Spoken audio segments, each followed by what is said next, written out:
O desejado de todas as nações. Capítulo 2. O povo escolhido. Por mais de 1000 anos, aguardara o povo judeu a vinda do Salvador. Nesse acontecimento, fundamentara suas mais gloriosas esperanças. No cântico e na profecia, no ritual do templo e nas orações domésticas, havia envolvido o seu nome. Entretanto, por ocasião de sua vinda, não o conheceram. O bem-amado do céu foi para eles como raiz de uma terra seca. Não tinha parecer nem formosura, e não lhe viam beleza nenhuma para que o desejassem. Veio para o que era seu, e os seus não o receberam. Isaías capítulo 53, verso 2, e João capítulo 1, verso 11. Todavia Deus escolhera a Israel. Ele o chamara para conservar entre os homens o conhecimento de sua lei e dos símbolos e profecias que apontavam ao Salvador.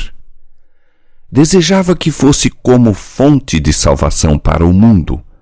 O que Abraão fora na terra de sua peregrinação, o que fora José no Egito e Daniel nas cortes de Babilônia, devia ser o povo hebreu entre as nações.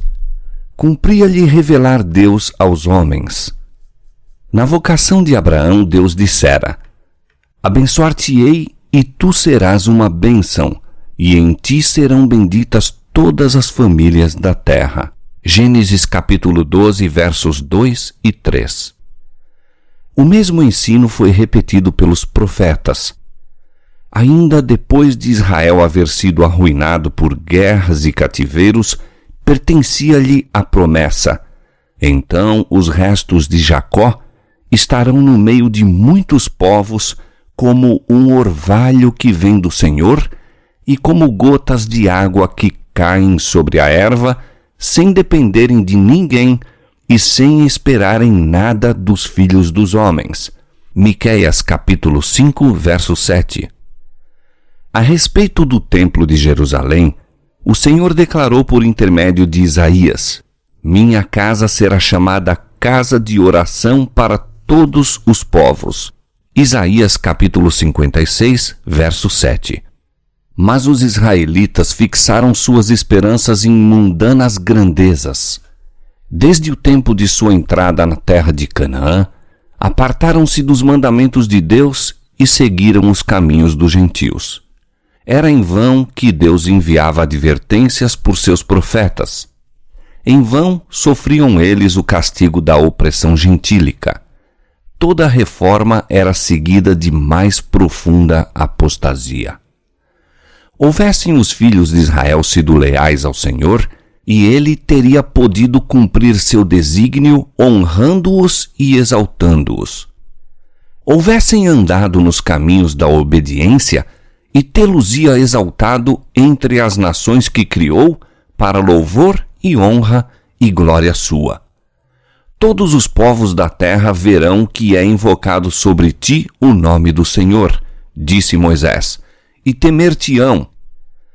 Os povos, ouvindo todos estes preceitos, dirão: eis um povo sábio e inteligente, uma nação grande. Deuteronômio capítulo 26, verso 19, capítulo 28, verso 10 e capítulo 4, verso 6. Devido à sua infidelidade, porém, o desígnio de Deus só pôde ser executado através de contínua adversidade e humilhação. Foram levados em sujeição à Babilônia e espalhados pelas terras dos pagãos.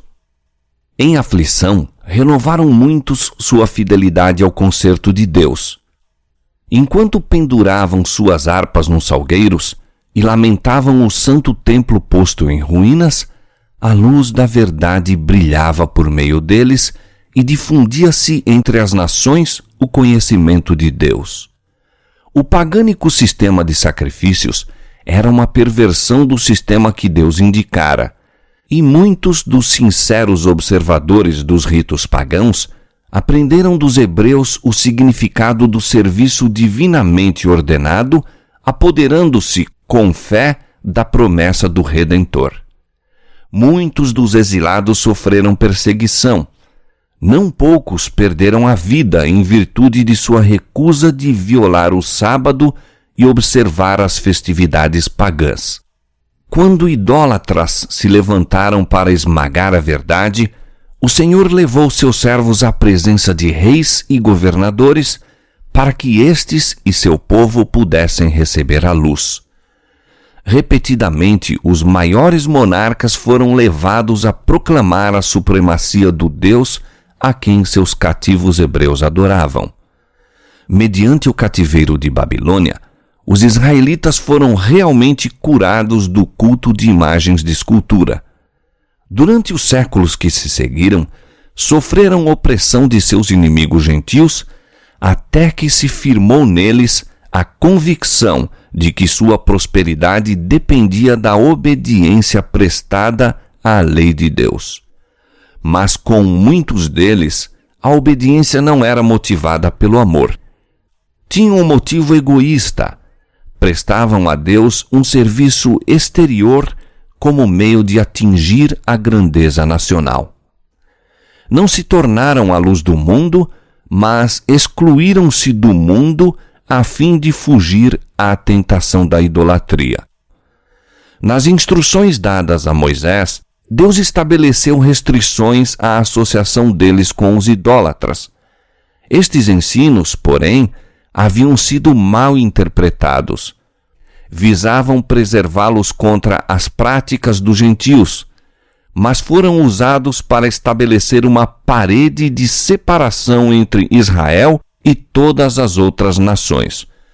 Os judeus consideravam Jerusalém como seu céu e tinham reais ciúmes de que Deus mostrasse misericórdia aos gentios. Depois da volta de Babilônia, foi dispensada muita atenção ao ensino religioso. Ergueram-se por todo o país sinagogas, nas quais a lei era exposta pelos sacerdotes e escribas. E estabeleceram-se escolas que, ao par das artes e ciências, professavam ensinar os princípios da justiça. Esses agentes perverteram-se, porém. Durante o cativeiro, muitos do povo haviam adquirido ideias e costumes pagãos, os quais foram introduzidos em seu serviço religioso. Conformaram-se, a muitos respeitos, com as práticas dos idólatras. À medida que se apartavam de Deus, os judeus perderam de vista em grande parte os ensinos do serviço ritual. Esse serviço fora instituído pelo próprio Cristo. Era, em cada uma de suas partes, um símbolo dele, e mostrara-se cheio de vitalidade e beleza espiritual. Mas os judeus perderam a vida espiritual de suas cerimônias, apegando-se às formas mortas. Confiavam nos sacrifícios e ordenâncias em si mesmos, em lugar de descansar naquele a quem apontavam.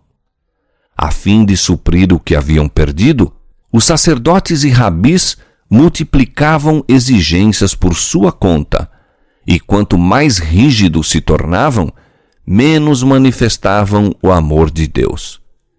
Mediam sua santidade pela multidão de cerimônias, ao passo que tinham o coração cheio de orgulho e hipocrisia.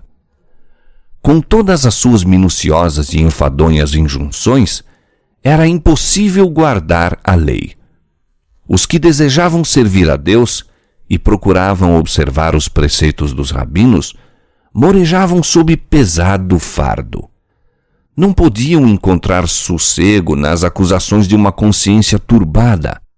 Assim, operava Satanás para desanimar o povo, rebaixar sua concepção do caráter de Deus e levar ao desprezo a fé de Israel. Esperava estabelecer a pretensão que manifestara quando de sua rebelião no céu, que as reivindicações de Deus eram injustas e não podiam ser obedecidas. Mesmo Israel, declara ele, não guardava a lei. Ao passo que os israelitas desejavam o advento do Messias, não tinham um reto conceito da missão que ele vinha desempenhar. Não buscavam redenção do pecado, mas libertação dos romanos. Olhavam o Messias por vir como um conquistador para quebrar a força do que os oprimia e exaltar Israel ao domínio universal. Assim estava preparado o caminho para rejeitarem o Salvador. Ao tempo do nascimento de Cristo, a nação estava irritada sob o governo de seus dominadores estrangeiros e atormentada por lutas internas. Fora permitido aos judeus manterem a forma de um governo separado, mas coisa alguma podia disfarçar o fato de se acharem sob o jugo romano ou reconciliá-los com a restrição de seu poder. Os romanos pretendiam o direito de indicar ou destituir o sumo sacerdote, e o cargo muitas vezes era obtido pela fraude, o suborno e até pelo homicídio. Assim, o sacerdócio se tornava mais e mais corrupto. Todavia, os sacerdotes ainda ostentavam grande poder e o empregavam para fins egoístas e mercenários. O povo estava sujeito às suas desapiedadas exigências e era também pesadamente onerado pelos romanos. Esse estado de coisas causava geral descontentamento. Os levantes populares eram frequentes. A ganância e a violência, a desconfiança e a apatia espiritual estavam corroendo o próprio âmago da nação. O ódio dos romanos, bem como o orgulho nacional e espiritual, levaram os judeus a apegar-se ainda rigorosamente às suas formas de culto. Os sacerdotes tentavam manter reputação de santidade mediante escrupulosa atenção às cerimônias religiosas. O povo, em seu estado de trevas e opressão, e os príncipes, sedentos de poder, ansiavam a vinda daquele que havia de vencer seus inimigos e restaurar o reino a Israel. Eles tinham estudado as profecias, mas sem percepção espiritual. Esqueciam, portanto, os textos que apontavam a humilhação do primeiro advento de Cristo e explicavam mal os que falavam da glória do segundo. O orgulho lhes obscurecia a visão. Interpretavam a profecia segundo seus desejos egoístas.